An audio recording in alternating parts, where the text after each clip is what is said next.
Hi, welcome to the Sifu Mimi Chan Show. Thanks for joining the conversation.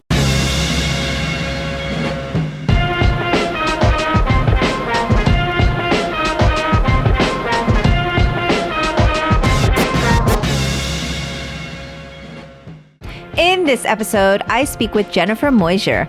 She is President of Synecdoche Works, an arts nonprofit. We discuss her love for theater, childhood friends, and life in 1970s Manhattan. Jennifer was also open in sharing her experiences growing up half Korean and how her childhood shaped who she is today. We also share outrage over the ongoing anti-Asian hate crimes against women. During Asian American and Pacific Islander Heritage Month, I implore you to take a moment to have a conversation with the intent of learning.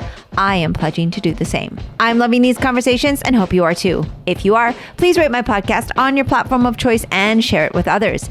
If you would like to support with a donation to help keep this podcast going, you can become a patron of the show by visiting my website or patreon.com/SifuMimiChan. For comments or suggestions, reach out on social media at SifuMimiChan. Now, on with the show. Hello, Jennifer. Thank you so much for joining me on my podcast today. Hi, Mimi. It's great to see you. Yes. And, a huge shout out to our mutual friend, Jen, of course, is the lovely, as Greg would say, better half to my dear friend, Greg Recca. So thank you for introducing us and setting this up. I've known Jennifer since we were 11. Wow. Yes. So childhood friends. A childhood friend. Like sisters, probably at this point. Yes. Yes. You nailed it. I think that's all just like amazing because I often find that my friends that I've known since my youth, like 10, 11, 12 and stuff, there's always a special connectivity that you could not talk for, months at a time and just pick back up. And it's a very different type of friendship than people that you are meeting like in your, in the last few years of your life. There's just something very special about sharing that time of your life together, I think. I know. And sometimes it feels not quite fair to the awesome people that we meet later in our lives. It's like, well, we're not going to go through the trauma of growing up. So I guess we're not going to be quite as bonded, but you're really neat. Anyway, no, it's true. There's something about figuring out who you are as a person alongside someone else. Absolutely. And how that changes over time with experience. And I think, like I'm sure there's like a million stories, but just like kind of sharing something simple, like a laugh over something no one else would find funny, but because you've had those shared experiences, it just makes such a big difference. So I love that we are so fortunate to have people in our lives for such a long period of time, because, you think back, you're like, how many people do you know from grade school? They're farther and fewer in between, but I mean, unless maybe you do have a lot more childhood friends than I do, I don't know. I've tried people I've been in touch with from elementary school. I've got Jennifer Van Meter and then two other friends that I'm in touch with, not super close with. And then I am still very close with a friend that I made in the 8th grade. Okay, well, that's a pretty healthy number. Have you found, because I am not a huge embracer of the social media, but I found that a lot of people have told me there was a lot of reconnectivity through things like Facebook and all of that. Like, have you found that those venues have allowed you to rekindle friendships, or is it just kind of like it's who you've kind of kept in touch with? I would say that social media has allowed me to get in touch with distant friends or acquaintances, people that I feel affection for that are never going to be in my life constantly, or maybe even on an intimate level. I find that when people sort of get roped into like actual phone calls and Zoom calls and other types of interpersonal conversation real quick with me, and we figure out like without discussing it, we figure out where our boundaries are. So I definitely, particularly Facebook, when it first started, put me in touch with a lot of people to say hi to. And a lot of people's just, hi, I'm glad you're still around. Glad you're doing well.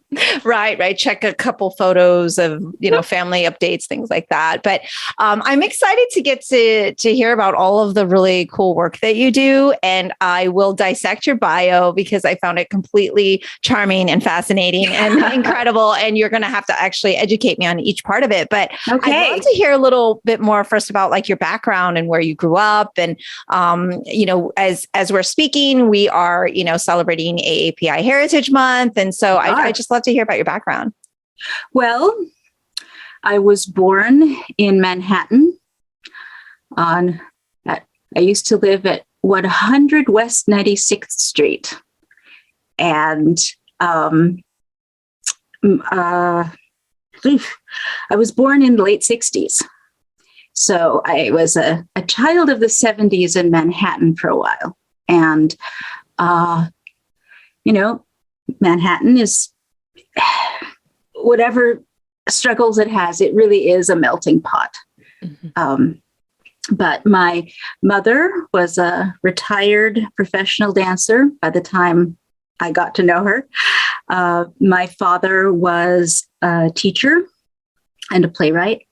He taught for several years at a school called Quintano's School for Young Professionals, which was,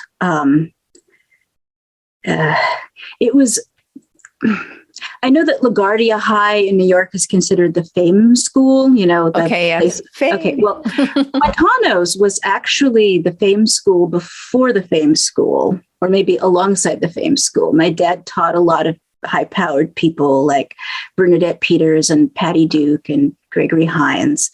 And I was exposed early on to the arts as a way of life. And we briefly were bi-coastal New York and California. And then by the time I was in seventh grade, we were out in California entirely.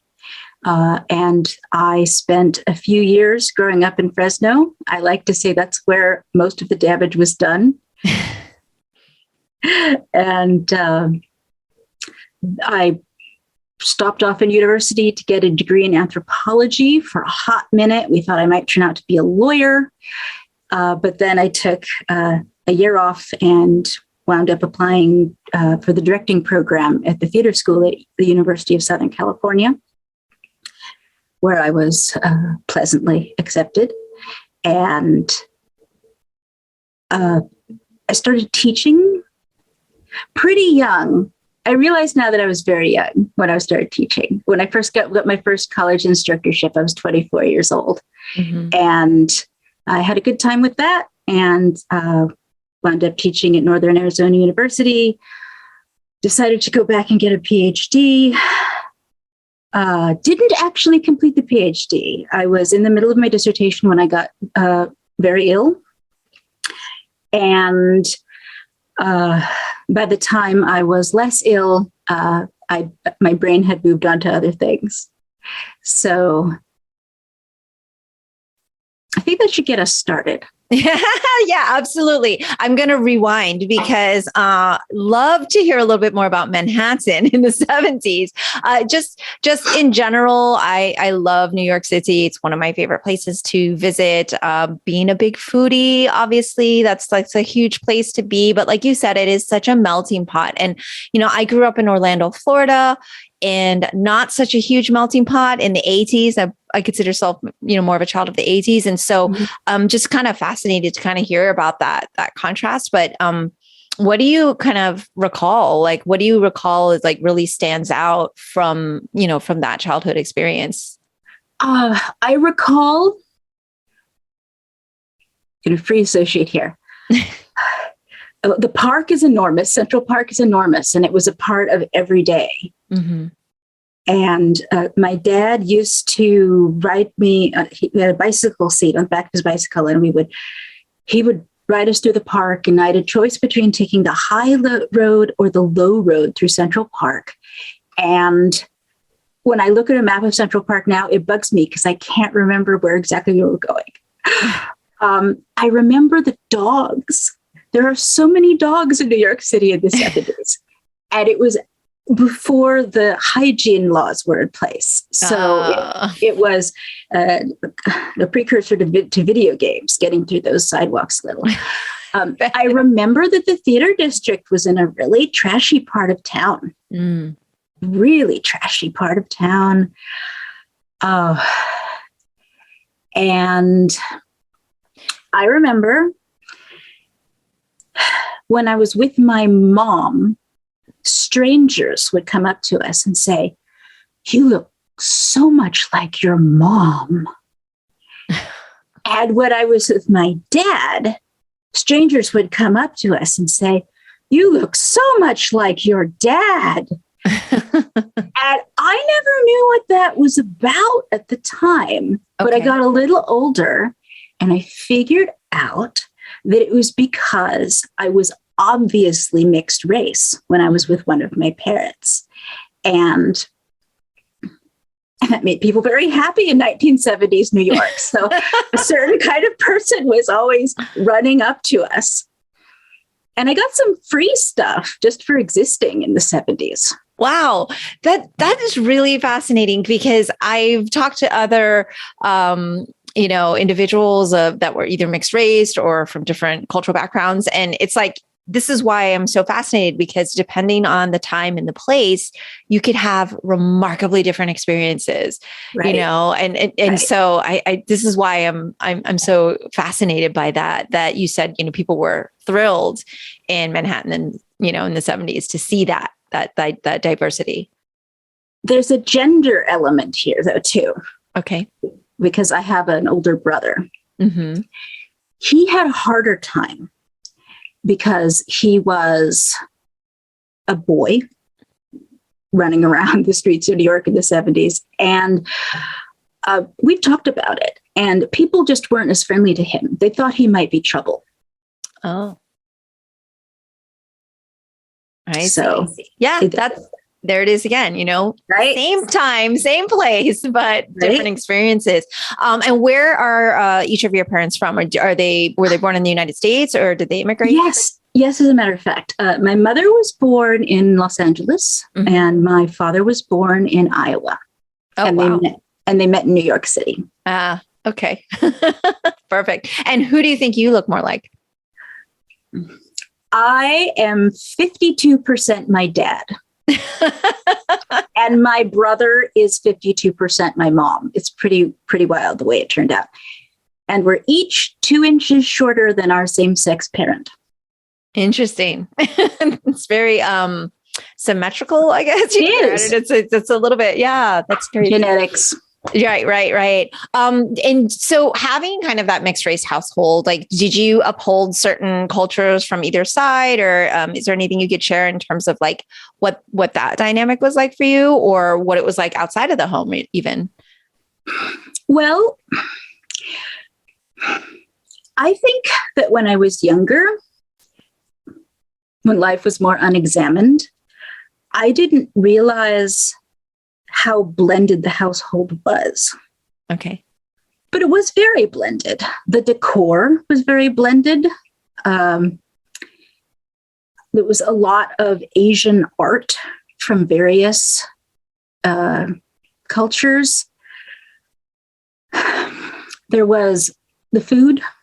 My dad used to make these great pork chops. Okay. And he would marinate them in a combination of apple juice and soy sauce. And actually, I don't know how that sounds to you. They tasted delicious. It sounds sweet and vinegar. So sweet and salty. So yeah, that makes sense to me. So there was always, there was always kimchi around. Okay. My mom didn't make it, but she bought it. Okay. And I think culturally, in terms of expectation, there was something very Asian in the household.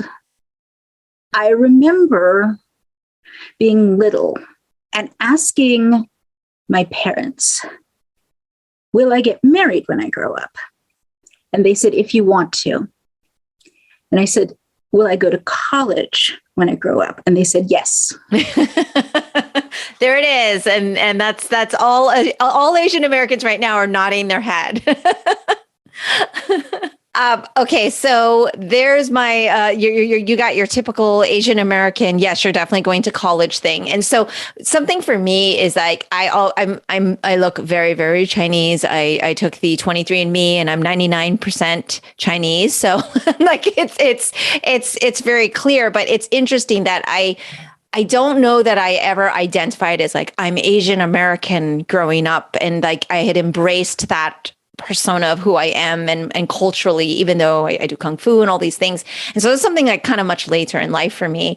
And I'm always curious, especially that you have these two different worlds and these dynamics. Did you identify with one over the other? Or did you feel very Asian because you were expected to go to college? Or, I mean, how did that come about for you?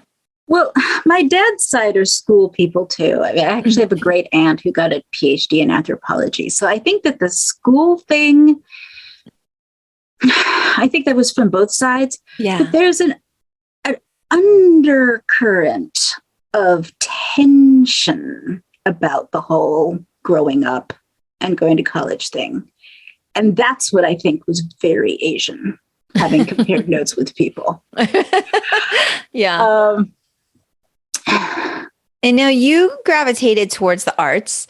I did. And do you feel like that was greatly, of course, influenced from your father? And did you, because you're in Manhattan, did you get to have a lot of exposure to different art programs? Did you go to the school where you taught and everything? I didn't. It was a high school, and we moved before I was in high school. I went to the School of Ethical Culture, which is right off Central Park. And I mean, it was a great learning environment, but most of my arts exposure did come from my parents. My parents were always taking me to see this show or that show. And some of my earliest memories are of my mother saying, "Daddy's going to work on his play." Mm. And when I was 3 or 4, I remember puzzling over that because I didn't actually know what that meant. I did not know, but there were always lots of plays on the bookshelves. I'm certain that, getting bored, looking for something to read and wandering into Eugene O'Neill or Arthur Miller had a tremendous effect on me. But I like the sciences. My dad was, my dad had wide-ranging intellectual interests. He used to read to me at night, but instead of reading stories from the time I was about 6, he would read to me out of Science News, the scientific discovery newsletter. Nice. So I got to hear about all sorts of things that are now, of course, horribly outdated. I should probably get my own subscription to Science News. That's the thing about science, is that it continuously changes and we have to keep up with it, and education in general, right? And it sounds like speaking of education, where even though your parents said, yes, you're going to college, it sounds like you felt that was what you wanted as well, and just kind of gravitated towards constantly like higher education and learning. It doesn't sound like it was like a huge push. It was... I was fundamentally lazy in some ways, and school was very easy most of the time. Mm. My dad tried to teach me to catch a softball one memorable day, and that was harder. I didn't like that at all. You're like, can we go back to science? Yes. That's how I was for a long time. Right. Wow. And so, fast forward, you have this kind of deep, understanding of growing up in this place where, huge melting pot, lots of arts, lots of, I mean, when you just said Manhattan 60s, 70s, have you seen the show The Deuce on HBO? Like, I haven't. Totally just in my brain right now. And for those that have seen it are going, oh man, like, hopefully you weren't there, because of course it's like about the porn industry or whatever. And it's like, so it's just like showing all the grit and, what it was like. But you're just kind of seeing that dynamic, and it's so alive. Was the contrast moving west? Was it the same? Because it seems like, Los Angeles is not a sleepy town by any means. It's not like you, or you weren't you were in Fresno. We weren't in Los Angeles. We were in Fresno. We moved to Fresno. Okay. We moved to Fresno. In order to get our arts fix. We would drive up to San Francisco, which is about a 2.5, 3-hour drive. Okay. So okay. So it was very different. Yeah. Fresno and California is where I became exposed to pop culture. Before then, everything had been the Metropolitan Museum of Art or the Metropolitan Opera or seeing something on Broadway. I moved to Fresno, and one of my first memories there, I was in 3rd grade. This is during the bi-coastal part. They enrolled me in school in California. And a girl came up to me at recess and said, "Hi, do you want to play Charlie's Angels?" And I didn't know what to say because I didn't know what that was.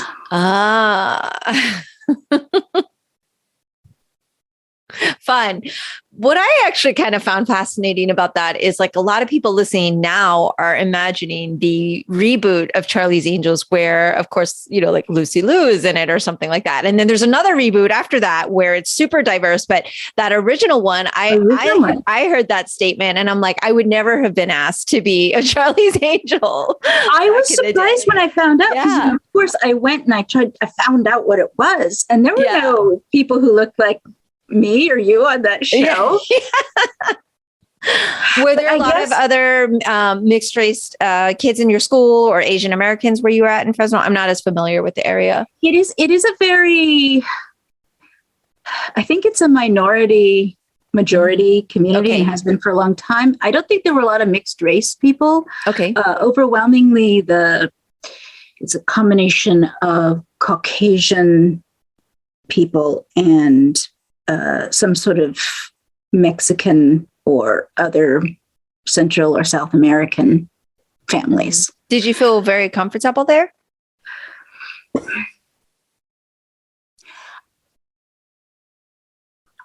I was the only person who looked quite like me. Mm-hmm. And that was brought up a lot, which is different from people trying to make me feel uncomfortable. Right. I don't think that anyone maliciously tried to make me feel uncomfortable. But in my early years in California, I heard the question, "What are you?" several times a week. Several times a week. The thing about what you just said was, and I think it's because you're a very nice person saying no one was being malicious. It doesn't mean, though, that it can't cause hurt or harm to one's soul or persona, right? Especially if you're young, right? You don't necessarily know how to take it. Like you, I don't think necessarily, well, there were times where people were making fun of me, but like you hear things like, "Oh, where are you from?" or what are you? Right. All those questions. And while the intent may not be one thing, it doesn't take away from how it might've made you feel. And so how did it make you feel? Well, it made me feel conspicuous. Okay. And it definitely made me feel like it was unusual. And the thing is, on the inside, I'm not that unusual, but I think that because that was the feedback I was getting, I walked around feeling very unusual, both for good and for ill, for quite a long time. And that came to a head, actually, when I was at USC getting my degree in directing. Okay. We could jump forward. Yes, definitely. USC was making a big deal about how they were one of the top 5 graduate theater programs. They were talking about it a lot. And when your faculty does that, it kind of gets in your brain. And, you wonder who the other 4 are. But I had just gotten there, 2-year program, and they assigned me as an assistant director to an established director. It was a play written by a Japanese woman It was directed by a white faculty member. And they cast entirely white cast in this play about Japanese people. Mm-hmm. And then they put me on it as AD because they figured that I would know what was happening with the play because I was Asian. Mm-hmm. And that was hard. Partly because at that point, it was like 1991. Mm-hmm. I didn't quite have the vocabulary to challenge it. And I'm not sure as a brand new graduate student, I would have challenged it anyway. They gave me the assignment and I did it. And it was a bunch of very nice people in the play.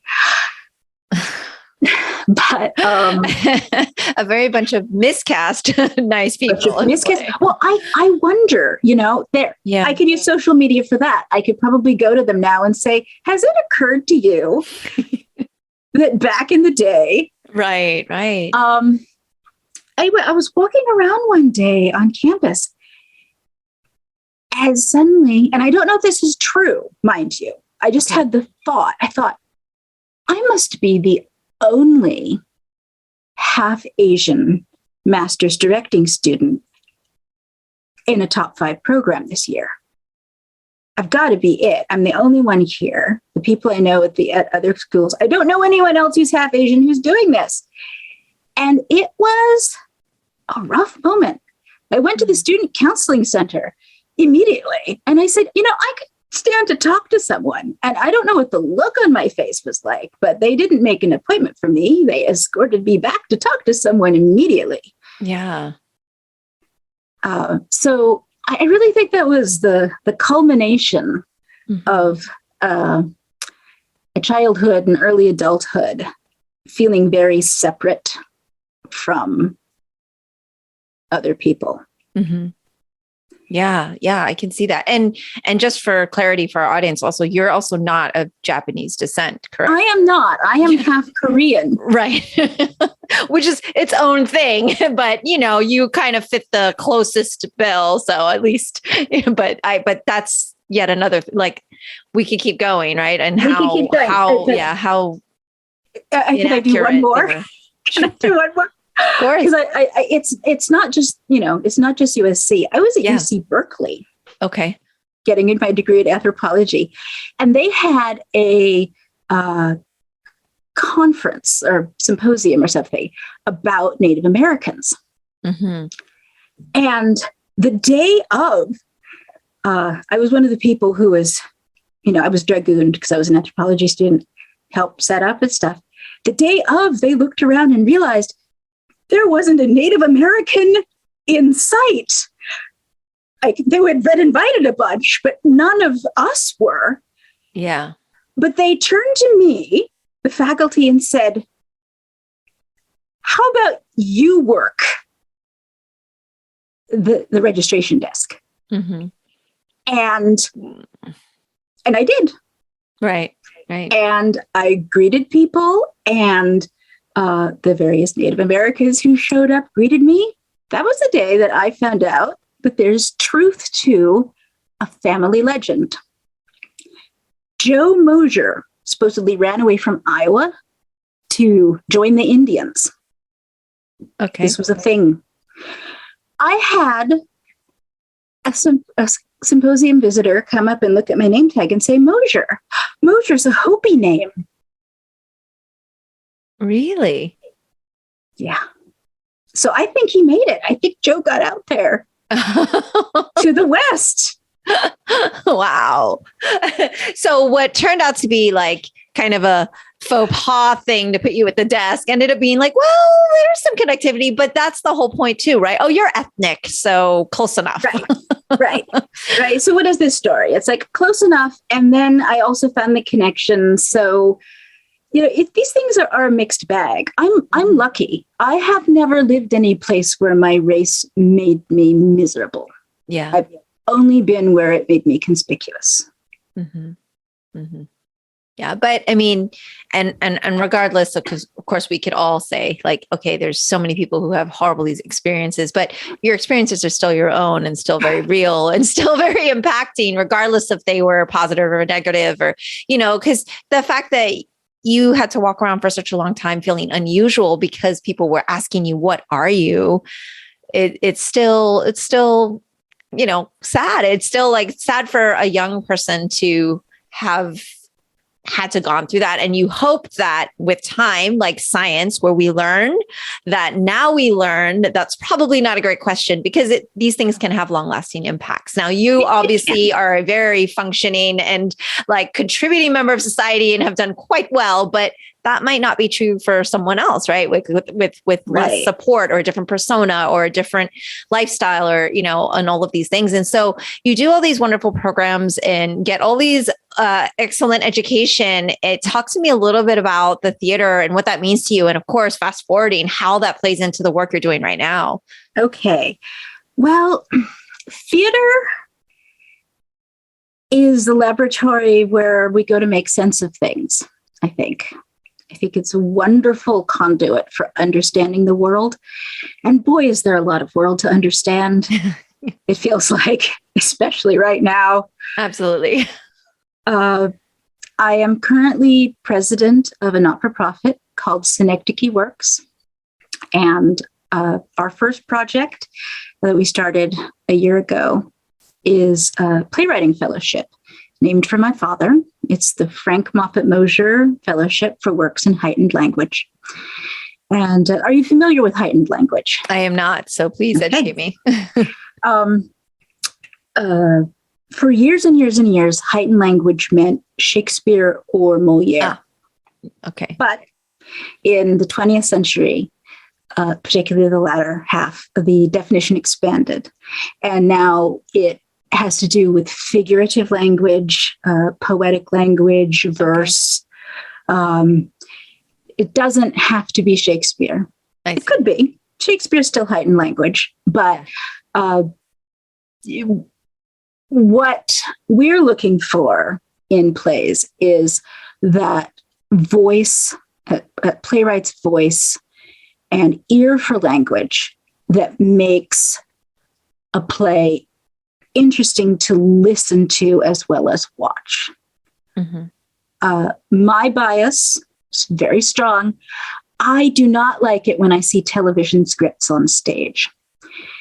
And I say that knowing that there have been a couple heightened language shows on television in the last 15 years or so, but most of it is not heightened language. And if I go to see a show and there's a television script on stage, my question is, why is there a television script on my stage? This doesn't make any sense. I want actors to use the skills that they work for. They go to mm-hmm. school and they train and they learn scansion, the rhythm, they learn text analysis.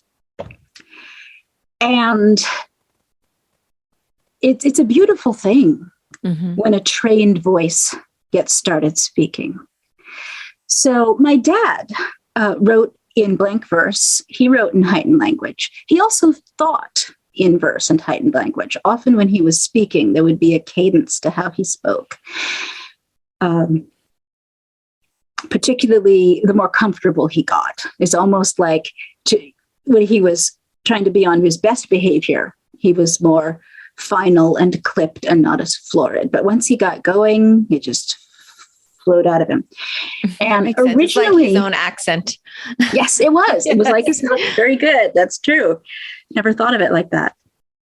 So he died in 2014. And around 2012, I had the idea to start the fellowship while he was still alive. We would not have named it for him at that point. But then he got sick. His cancer in remission came back and he passed away. And he was a better editor than I am. I lost my awesome editor. So the project kind of went on the back burner for a while. Mm. In 2019, my husband and I started Synecdoche Works with an eye towards having more control over where we put our charitable giving. Mm-hmm. And then in March of 2020, in this country, the coronavirus became a factor and impacted the arts very heavily, which is, as it has around the world. But Yeah. I say that because I know that's when I became really aware of it, is March. And after about a year of observation, looking at all the difficulty theaters were having and actors were having, playwrights were having, I thought, this is not the time to lean back on arts funding. We need to go back in. However shocked we are by what's going on in the world, we need to go back in. So we set things up. We did a call for submissions. I thought we might get 60 to 80 plays our first year out. We got 365 plays. Nice. Which was great and really time consuming. I was going to say, who has to read all the plays? I read all the plays. Yeah. Wow. I did. I read all the plays. And this is where the PhD studies really came in handy, because I passed my orals. I easily read 365 plays preparing for that. So I saw that digital stack and I said, I could do it. But we also had readers. We had community readers. Mm-hmm. We had some professional readers. We had our board members. Yeah. And got a diversity of opinion. And then tried to figure out what we were going to do, because we originally announced a fellowship, but there were so many good submissions. We wound up giving out awards to 1, 2, 3, 4, 5. I think it's 12 people of varying sizes. Nice. I love that. Can you tell me what synecdoche means? I can. Synecdoche is a literary device that is when you take a part of something to represent the whole. A classic example is all hands on deck. If you were very literal, you might hands on deck means people on deck, but you're using the hands for people.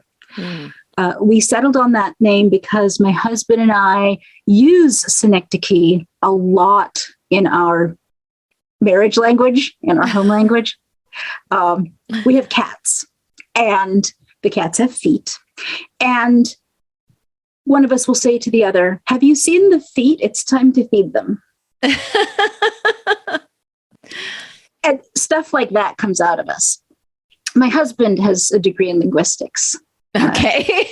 So he's very wordy as well. Right. So it's a very eloquent, high vocabulary household that you live in. It is. I found that people either know what synecdoche is because they've had to study it and they're like sick of it, or they've never heard of it before, and either is fine. I feel like some of it may be even when you said heightened language, I'm like, oh, right, of course, Shakespearean, like it like clicks, but it's so way in the back somewhere in your files of things. I always think, if I have like a computer, X amount of RAM or memory or something, like in order to bring more in, something gets deleted or at least stored like really, really far back or something. And oh man, there's just so much to learn. Always so much to learn. So much to learn and so much that we will never know. Exactly. I definitely echo that sentiment. I have to ask you, because one of the things I really loved in your bio was, that you are a magician member of the Magic Castle in Hollywood. And I would really like to hear more about that. Okay. I am a magician member of the Magic Castle in Hollywood. And it came about in a somewhat unusual, well, is there a usual way to become a magician member? Okay. The first Broadway show I ever saw when I was 4 was The Magic Show, the music by Stephen Schwartz, and it was a vehicle for Doug Henning, the magician. Okay. And that thing stuck in my brain. It was an amazing world-class magician, in this Broadway musical. And so magic was always cool to me. It was never nerdy, like it was something to be avoided. But it never occurred to me that it was something I would want to do until I was teaching at Northern Arizona University. And I had a student who was a national grade, national talent, and proved to be an international talent with birds and cards. And talking to him, I was reminded how interesting I found magic. Kept that on the back burner. Started doing my PhD research in vaudeville, ran across a certain number of magician information there. But what clinched it was I wanted to get into the library at the Magic Castle because Milt Larson, who owns the Magic Castle, who started it with his brother, Bill, is a collector of old theater memorabilia. And not just tchotchkes, like diaries and collections of scripts that were submitted but never produced. It's this treasure trove sitting there in Hollywood. Really? Yes. And the librarian at the time, his name was Hal. Hal has since passed away. Knew that I had the permission of the owner of the Magic Castle to walk around the place because I had facilitated an introduction and we'd hit it off. And because he collected all this stuff, he was excited that I wanted to look at it. But Hal was very unhappy at the idea of a non-magician getting into the library. So I thought, well, I know how to be in front of people. I think I remember how to do that. I'm going to get it together. I count several magicians among my friends. I'm going to work up a little act and I'm going to attend the auditions. Now, there are two types of auditions at the Magic Castle. And okay. I went to the ones for amateurs where you're asking to be a member of the club. Mm-hmm. I would never presume to audition as one of the performers on their main stage or in their close-up room. Okay. Like if someone had if there was a big traffic jam and someone's assistant couldn't make it, I have enough knowledge that I could probably help out there. But actually being the magician on something like that, I do not have. Yes. Okay.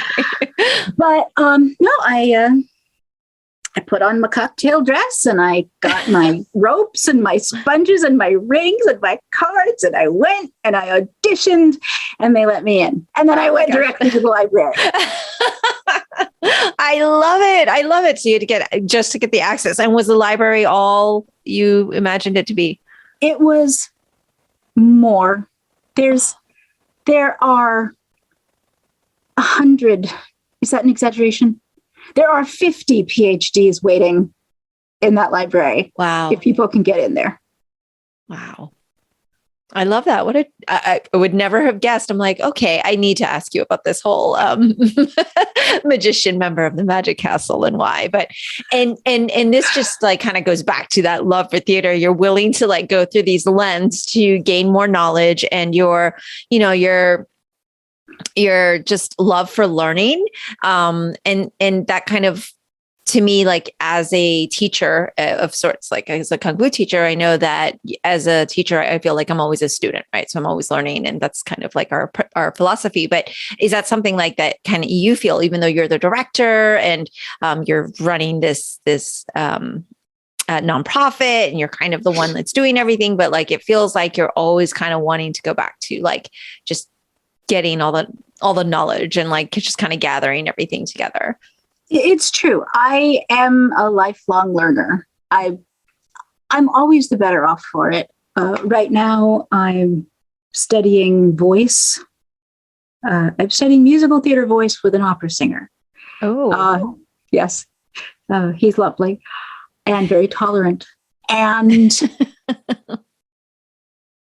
that's a kind of work that I didn't have patience for when I was little or younger.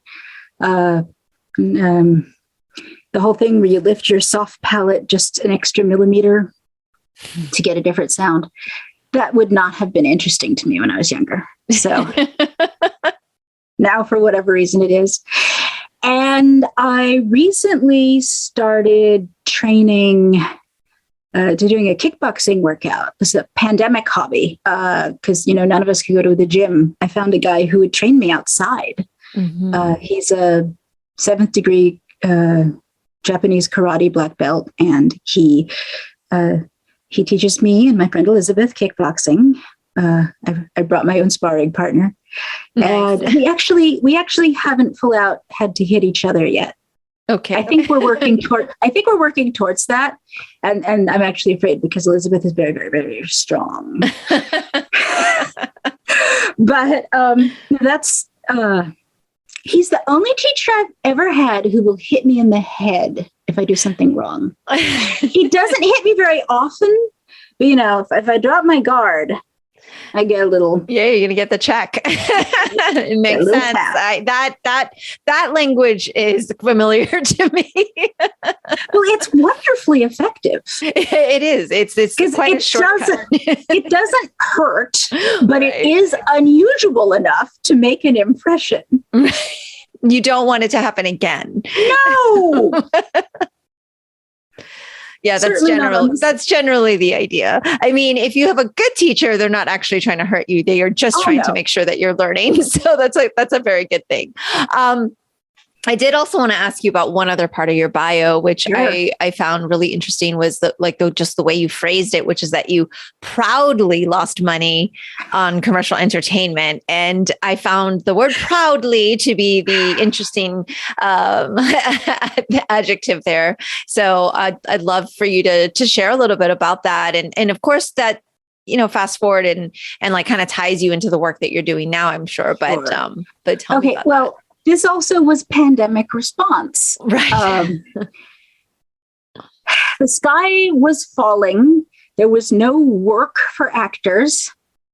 And a gentleman here in San Francisco had run a for-profit theater for a number of years here called The Speakeasy. And it was an immersive theater experience where you went in and there were different scripts. It was not high art, but it was a rollicking good time, and they had a liquor license, and it employed people who perhaps don't have a lot of other skills. So he got in touch and said, I'm going to do the same thing in London. I found a space. Londoners seem to like to drink. It seems like seems like numbers are going down. Actually, I made that up. Numbers are going down. That's a rhetorical gloss that we use now, right? At the time, he said something like, seems like COVID's getting not so bad. So I'm going to do this in London. Would you be willing to invest? Because I will have a show up and we will employ actors. And my husband and I thought, well, sure, let's give that a go, trying to open something up that has a chance of running with lower tourist capacity. Because again, liquor license. Let's give it a shot. So we did put some money into that project in London. With all the goodwill in the world. And then Delta hit. And that money is gone. It was edifying. I watched it leave. Because I had access to the receipts and the books. I thought, wow, I've seen shows do poorly. I have never seen money disappear this quickly before. This is astonishing. But it gave me a great sympathy for what, honestly, much bigger players went through. Of course, some of them managed to get shuttered venue grants in the millions, and they're just fine now. But we tried to help this little teeny part of the industry, and it failed through absolutely no one's fault. Well, that is So, unfortunate. oh, it's okay. I am sad that it doesn't have a happy ending, but I had to ask because in your bio, I was like, proudly lost money. I mean, how can this be? But it definitely just shows, the type of person you are and your husband to be just doing this stuff to just promote theater and the arts and playwrights and actors and, musicians and authors and everything. And so is there anything else you want to share about Synecdoche? Like, is there anything our listeners, I'll list the website, of course, and everything, but is there more that they can kind of learn about it or be involved in any way? We are a new organization, and my husband and I have provided the seed money and will continue to donate to it. But we are hoping to expand. One of my father's former students donated some money. We have a couple friends who donated some money. The next step is to get money from people who we don't know, but who like what we're doing. And that is the idea is that if it's a good idea, it won't be just us. Mm-hmm. I think it is a good idea. The diversity of plays that we are supporting is tremendous. And our goal is to take very early plays, little baby plays that need to grow up, and give playwrights access to, we sponsor actors and the director, and we have a reading and workshop process. And the goal is to essentially set the playwright on the next part of their journey. For instance, we just had a reading of a wonderful play called Seahorse by J.C. Pankratz, which is about a trans man who goes off his medication to try to have a baby with his deceased husband. Yeah. And it's a beautiful play. The poetry in it is exquisite in places. And all of the language is good. That's so rare to have something be good all the way through when it's brand new. Anyway, we had a reading, and someone who came to see it is a director and is interested in it. So now they're talking to the playwright about getting a little production up. And that's the outcome I'm looking for. Yeah. Yeah. So we're just trying to be a conduit to move works from this very early development into the next phase. Yeah. Well, I love it. I think it's important work because especially in just mainstream education, it's unfortunate, but like arts are one of the first things to go. Apparently, they are really crazy, and exercise and all the things that are like good for your body and your mind. Like right. All of that's that's all the stuff that is required so that you can use the core curriculum. Exactly. Yeah, we don't need any of that. We don't need kids to be moving around. They should sit down for 10 hours a day at least.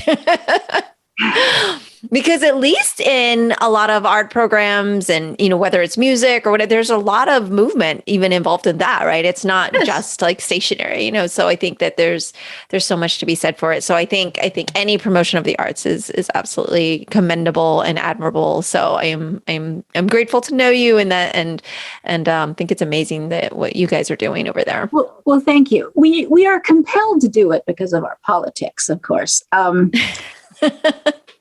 We were doing fine. We already had bought our house. We're enjoying our lives. And my husband is in tech. Mm-hmm. And we are among some of the many, many people here in the Bay Area who sort of wandered into some tech money. And I call us, the collective us, we are tech locusts. We eat everything. We eat the houses, we eat the transportation, we produce, we ask for people to come work for us, but we don't give them anywhere to live. It is increasingly embarrassing to live here in the Bay Area and be part of the tech community. So, if you're going to be a locust, there has to be a flip side. I love that you're talking to someone who lives in Florida about being in an embarrassing area. Yeah, how is that, by the way? We generally win in not a good way. Wow. It's challenging. It's really challenging. I just had the last podcast I did in, kicking off AAPI Heritage was just kind of recapping that last year. Whereas last year I started the petition to include AAPI history in our education here and try to fight for that. And that was a tough journey. And it continues to be a tough journey because, of course, the bill didn't go. But so it's just constant. And then you see the bills that are going through and being signed and just wondering how and why this is happening and that there has to be a reprieve. There has to be a breaking point to the kind of the madness, and just the negativity. Right. But Greg's always like, we're going to airlift you out of there. We're taking you away. I said, this is your fault. You made me an activist. And now I have to feel like I have to stay and fight all the time. And so now I really can't go anywhere. So, yeah. Yeah. No, it's things have changed a lot in just the last few years. Yes. My mother is still with us. And she used to live in New York City. As I said, it's where she met my dad. And I was talking to her about going back for a visit because sometimes we go for a visit. We have a little bit of family left. We have friends there. And she told me just last month that she doesn't think she wants to go to New York this year because of the violence against Asians. Mm-hmm.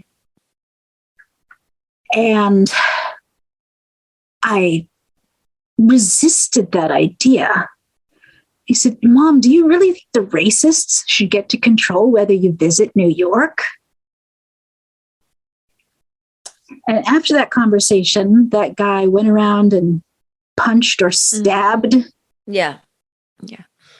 Was it 7 women or 9 women? Yeah, it was multiple. Yeah. It was more than 6. And she said, I really don't think I want to visit New York this year. And I said, well, maybe we can arrange, you can have a transportation and we can probably find some big actors in between jobs who would love to escort you places. Just tell her I will escort her places because I went around New York waiting for one of these guys to come up because I was ready and nothing. Okay. I was just like, well, maybe I'll put on it's just something that looks really submissive. I'm like, it's just a quiet Asian lady walking around Chinatown. You need to do no makeup. I wasn't in character. Like a headscarf. Right. I wasn't in character. I should have called to consult with you. Like, okay, how can you look vulnerable? Yes. And incapable of protecting yourself. Yes. And I definitely don't mean to make this a laughing matter in any means because you have to laugh. I was pretty angry. You have to laugh, right? Or you will cry because I'm telling you a story about a woman who lived unmolested in New York City from the early 60s into the late 70s. And has been there every year or every other year since then. And this year says she can't go. Yeah. So we have to laugh where we can. I know.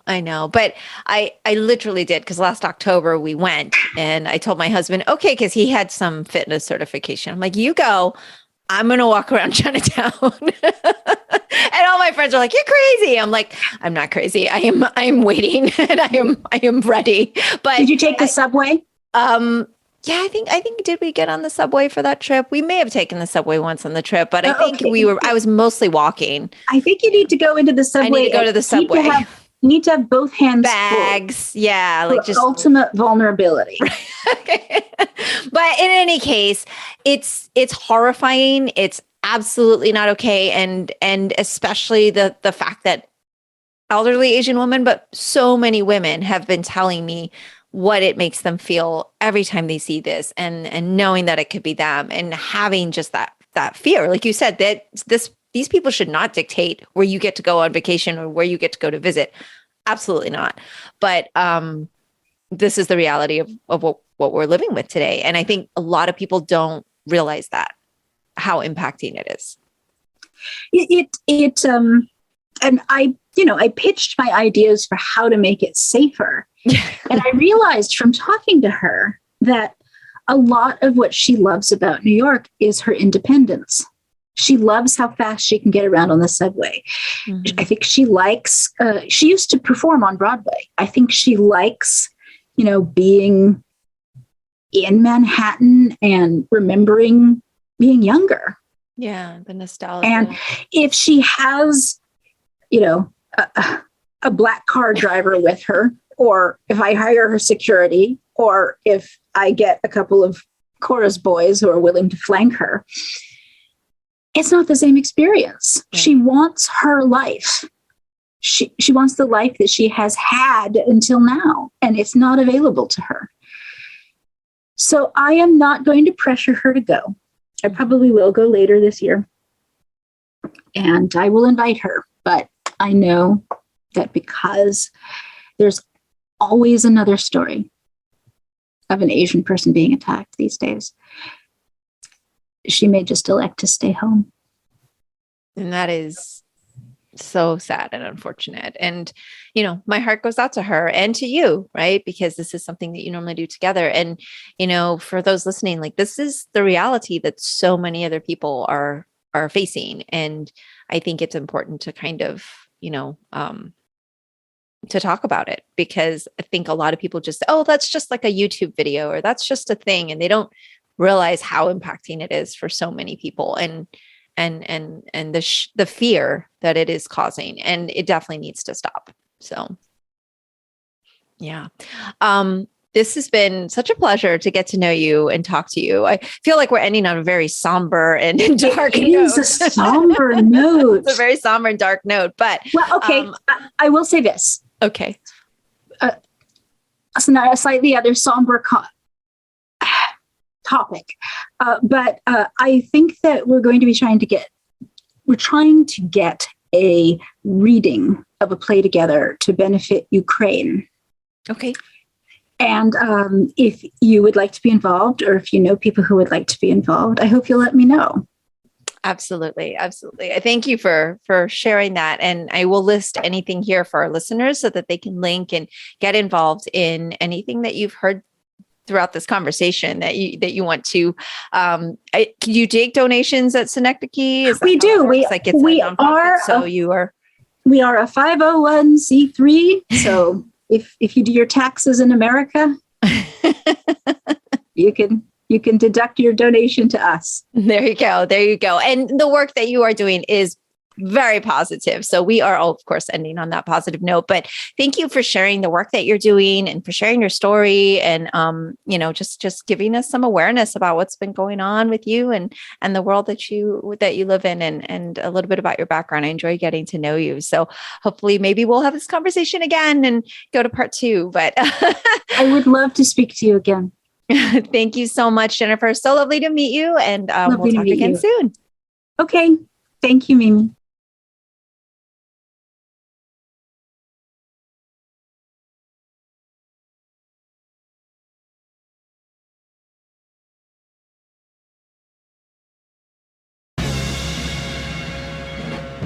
That's all for today's episode.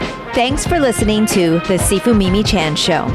Please subscribe and rate my podcast on your platform of choice and leave a review. You can become a patron of the show at patreon.com/SifuMimiChan to help keep this podcast going. Follow me and interact on social media at Sifu Mimi Chan on Instagram, Twitter, or Facebook.